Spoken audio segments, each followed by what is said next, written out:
Bismillahirrahmanirrahim. Assalamualaikum warahmatullahi wabarakatuh.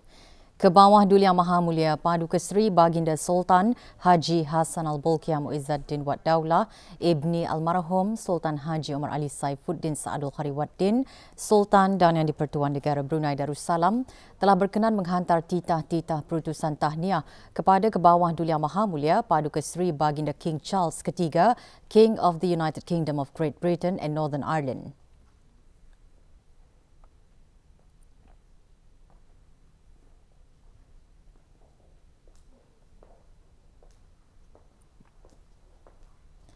Dan The Right Honourable Rishi Sunak MP Perdana Menteri United Kingdom, ahli-ahli kerabat diraja, kerajaan dan rakyat United Kingdom bersempena dengan Hari Keputeraan ke bawah Duli Yang Maha Mulia Paduka Seri Baginda King Charles III yang ke-74 tahun. Duli Yang Teramat Mulia Paduka Seri Pengiran Muda Mahkota Pengiran Muda Haji Al-Muhtadi Billah Ibni Kebawah Duli Yang Maha Mulia Paduka Seri Baginda Sultan Haji Hassan Al-Bolkiah Muizzaddin Wad Daulah Menteri Kanan di Jabatan Perdana Menteri berkenan berangkat menyaksikan perlawanan pembukaan kejohanan Liga Belia bawah 20 tahun. Kejohanan berlangsung di Stadium Mini Jerudong Park. Anak Duli Yang Teramat Mulia Pengiran Muda Abdul Muntakim beraksi sebagai Ketua Pasukan DPMMFC dalam perlawanan pembukaan kejohanan menentang Ikhlas MB5FC. Dalam perlawanan tersebut, pasukan DPMMFC menang 2-1. DPMMFC akan meneruskan saingan Liga menentang Pancur Murai FC pada 30 Jun nanti.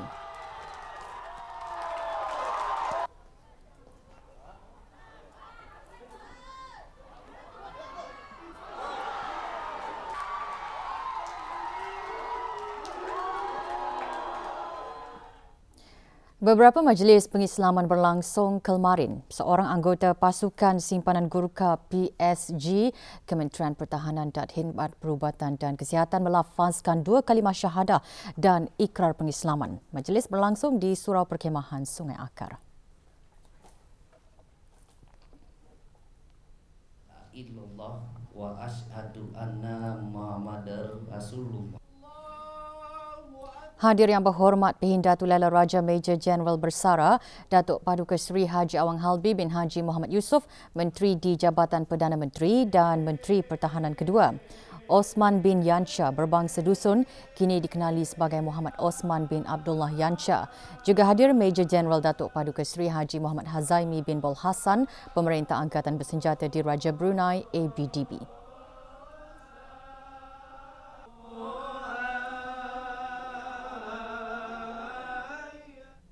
Keinginan saya ingin memeluk agama Islam ini satu dengan kerelaan hati saya, hanya ada di satu bersama tempat kerja lah dengan orang gembira, orang acara-acara agama Islam dengan keinginan hati lah dari dulu sudah. Sementara itu, seorang wanita berbangsa Iban berumur 23 tahun melafazkan 2 kalimah syahadah pada majlis pengislaman di Kampung Sungai Hancing.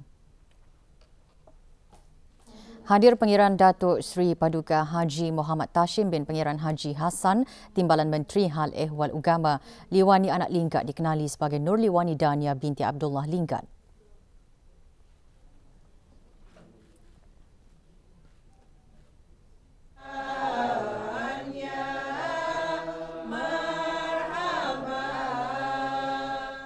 Sejak bulan Januari hingga bulan Mei, seramai 158 orang memeluk agama Islam di seluruh negara Brunei Darussalam.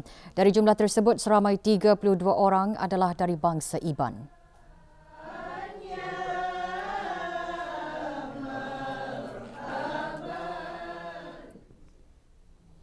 Seorang lelaki bangsa dusun juga memeluk agama Islam pada majlis berlangsung di Rancangan Perumahan Negara Kampung Lumut, daerah Belait.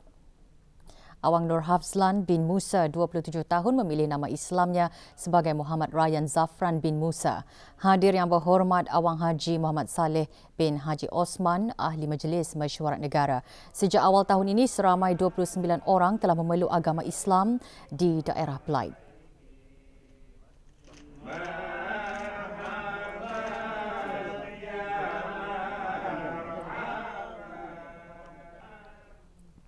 Penetapan had yuran perkhidmatan bagi pengambilan pekerja domestik pada kadar tidak melebihi RM2,000 yang dikuatkuasakan oleh Kementerian Hal Ehwal Dalam Negeri melalui Jabatan Buruh bertujuan untuk memberikan kefahaman kepada orang ramai mengenai kos setiap perkhidmatan yang dikenakan bagi mendatangkan pekerja asing ke negara ini. Dalam temu bual RTB, Pesuruhjaya Buruh menekankan inisiatif tersebut dilaksanakan untuk mempamerkan ketelusan serta tahap profesionalisme agensi-agensi pekerjaan dan pada masa yang sama memberikan kemudahan dan keselesaan kepada orang ramai dan para majikan untuk membuat pilihan agensi pekerjaan yang hendak digunakan perkhidmatannya. Bermula 21 Januari, penetapan had yuran perkhidmatan bagi pengambilan pekerja domestik pada kadar tidak melebihi RM2,000 dikenakan kepada agensi pekerjaan yang berlesen di Jabatan Buruh bagi kategori pengurusan domestik dan kategori pengurusan domestik dan syarikat sahaja. Orang ramai disaran untuk melaporkan ke Jabatan Buruh jika mendapati agensi-agensi pekerjaan yang mengenakan yuran perkhidmatan bagi pengambilan pekerja domestik melebihi dari had yang ditetapkan.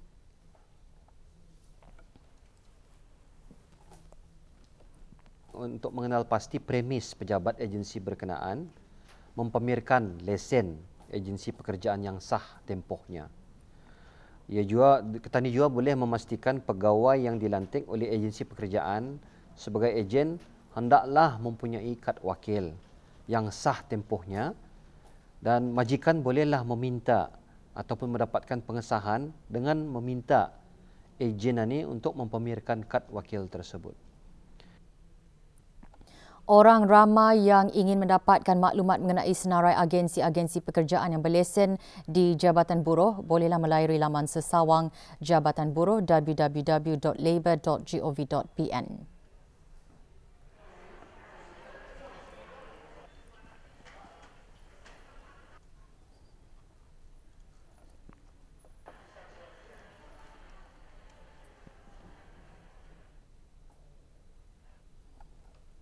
Bulan Zulhijjah dikenali umum sebagai bulan yang dikhususkan padanya ibadah haji dan kurban. Walau bagaimanapun, keistimewaan bulan Zulhijjah bukan setakat pada pensyariatan dua ibadat itu sahaja. Malah 10 hari pertama bulan Zulhijjah adalah hari-hari yang agung dan sangat istimewa di sisi Allah.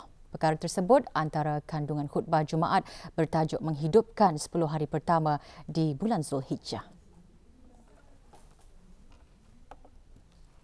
Antara beberapa amalan yang paling utama serta patut dikerjakan dan dilipat gandakan pada hari-hari tersebut ialah: pertama, memperbanyakkan sembahyang sunat.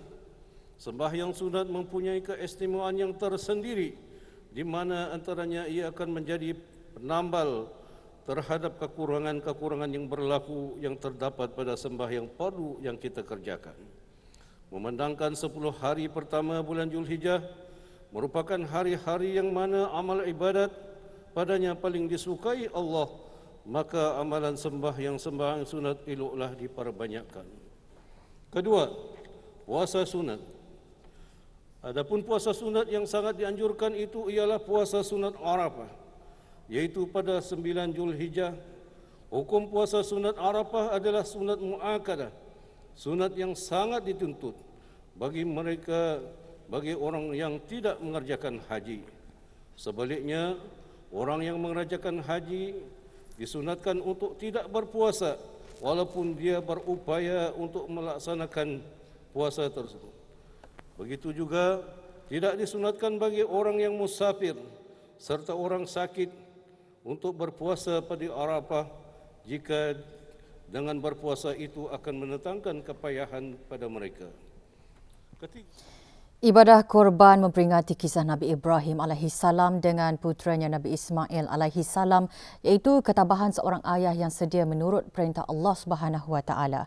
Perkara tersebut antara intipati ceramah dalam program Tarbiyah Bersama Muallaf Kelebihan Ibadah Korban. Program diadakan di Pusat Dakwah Islamiyah. Hadir yang berhormat Awang Lawi bin Haji Lamat, Ahli Majlis Mesyuarat Negara. Program antara lain bertujuan mengongsikan keistimewaan peristiwa dan hari-hari kebesaran Islam selain memberi bimbingan kepada para muallaf khususnya untuk meningkatkan kefahaman berhubung amalan-amalan sunat. Program juga diadakan secara dalam talian melalui platform media sosial. khusus untuk Nabi dan Rasul, wahyu melalui mimpi. Jadi kita ni ada doa. Namun Allah Subhanahu Wa Taala akan mengajar kita ni melalui cerita ini. Apa yang Allah akan ajar kita ni? Okay. Perkembangan bakal haji negara. Rombongan terakhir Jemaah Haji Negara Brunei Darussalam beserta pegawai pengiring telah selamat tiba di Kota Suci Makkah. Dengan menaiki 12 buah bas jemaah seramai 501 orang itu kesemuanya mengikuti pakej syarikat Darussalam Services. Para jemaah dibawa singgah di Miqat Bir Ali bagi berniat ihram sebelum meneruskan perjalanan ke Makkah.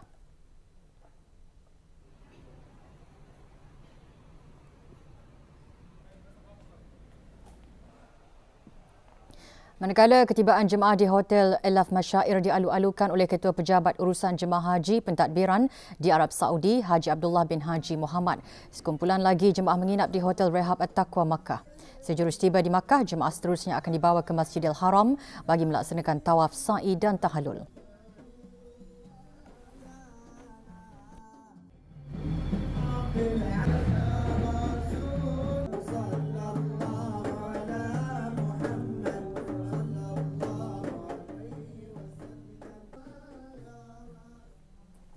Pesta pengguna ke-27 kali ini disertai oleh pelbagai syarikat tempatan dan luar negara yang menawarkan pelbagai barangan dan produk-produk bagi menarik orang ramai untuk sama-sama hadir memeriahkan pesta pada tahun ini. Pesta yang diadakan sehingga esok diisi dan diatur dengan pelbagai aktiviti.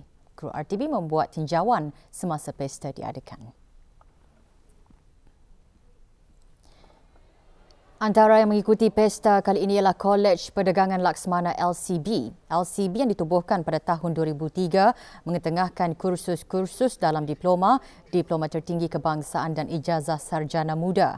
Juga diketengahkan dari LCB ialah sekolah kulineri.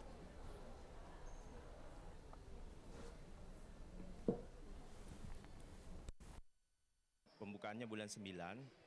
So pastry sama food and beverage, bagian buat makanan sama pelayan. Jadi bulan 9 itu kemasukannya ada culinary, pastry and food and beverage. Ada 3. Sementara itu, DST Network Sdn Berhad bersama Jabatan Perkhidmatan Elektrik dan Jabatan Perkhidmatan Air juga berkongsi maklumat mengenai sistem meter bergabung iaitu Unified Smart Metering System dalam usaha memanfaatkan teknologi sejajar dengan perubahan masa. Dengan USMS ini, pelanggan akan lebih mudah untuk menambah nilai kredit melalui laman sesawang, melalui aplikasi USMS, boleh mengawal pengurusan utiliti, menjimatkan perbelanjaan hanya di hujung jari jemari. Juga terdapat di pesta pengguna ke-27 petak-petak jualan makanan dan minuman yang disertai oleh syarikat-syarikat tempatan. Orang ramai diberi kesempatan mencoba terlebih dahulu sebelum membelinya. Pesta pengguna dibukakan bagi kunjungan orang ramai dari 10 pagi hingga 10 malam.